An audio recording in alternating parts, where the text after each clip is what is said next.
One of the challenges in an online class like ours, where we have so many students, is that if I keep the discussion complete and whole, then you end up having to wade through 20 different posts and decide what it is you want to look at and how you want to respond as you formulate your activities throughout the week. On the flip side, when we break it up into three smaller discussions, then you don't necessarily get to see the interactivity or see that maybe you were thinking along the same lines as another person in the class. Case in point is on screen. Last week I had you taking a look at the manipulated images database from forensics.com. At least one person in every discussion group chose the Kent State shooting image to discuss. And I thought that that was very interesting. It was also very poignant, and you'll see why as I break down last week's discussion for everyone. So one of the questions I asked you was about justification, why we manipulate images. And there were three main themes that kind of arose from your posts, and that was composition correction, as in the case of Kent State. The fence post was taken out of the image to correct, if you will, the composition of the original image, and so as not to detract from the emotion that was happening on scene.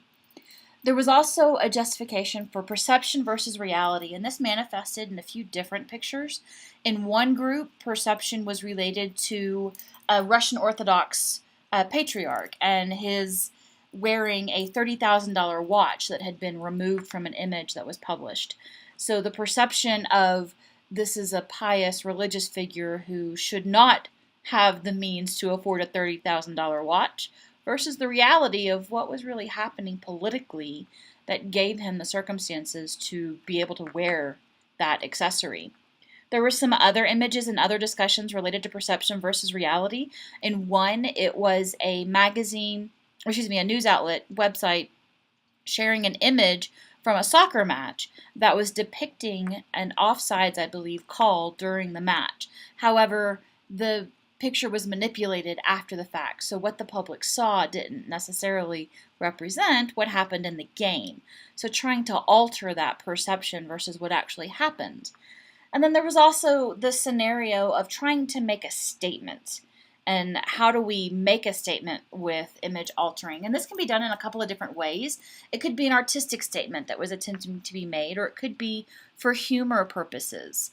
So there were lots of different examples of all three of these justifications, whether it was images from North Korea, images from Iran, whether or not a country has the capability to launch missiles versus using Photoshop to make the claim that they do. All of these were justifications for manipulations of images. And it could be that some of the justifications were combined. So it was to alter perception and to make a statement. So it doesn't have to be exclusive one justification. But it brought to mind in one of the groups a fantastic conversation about art versus photojournalism. So the Kent State image is a case in point here. At what point does manipulating an image in the name of art impede upon or trample upon the premise of photojournalism?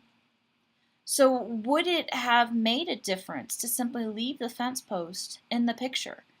Just because the photographer, in a moment of haste, in a moment of high emotion, to capture an image of what was happening, violated a basic rule of composition, actually.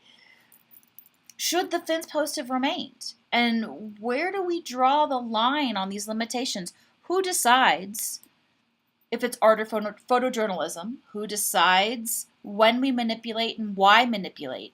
In some cases, the original publisher, it could have been Newsweek or it could have been Outside Magazine, they make a statement or they word the caption of the photo to more or less reveal that this is a composite image, this has been altered, we aren't portraying it as truth, but is it still okay? Is it putting words into the mouth of the subject in the picture? Is it changing their message with or without their permission?